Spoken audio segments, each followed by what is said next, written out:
Welcome to the Salmon Runs YouTube. Enjoy the video.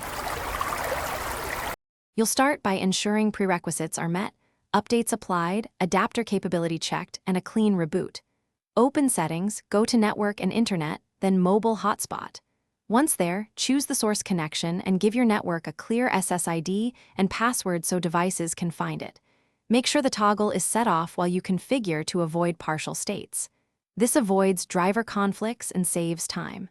When ready, leave the page open and proceed to enable the hardware-level services next.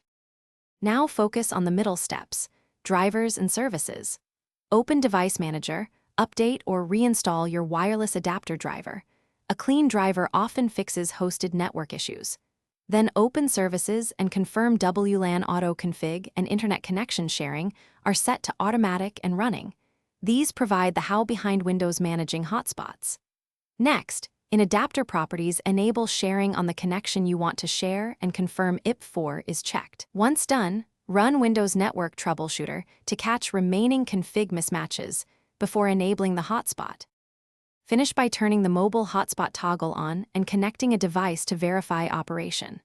If it fails, stop and disable any VPNs or network filters, check adapter power management to prevent sleep, and restart the Wi-Fi adapter or the PC. For deeper debugging, open Command Prompt as admin and use netwlan show hosted network to inspect state, then netwlan start hosted network if required. If problems persist, restart the WLAN auto config service and recheck driver version.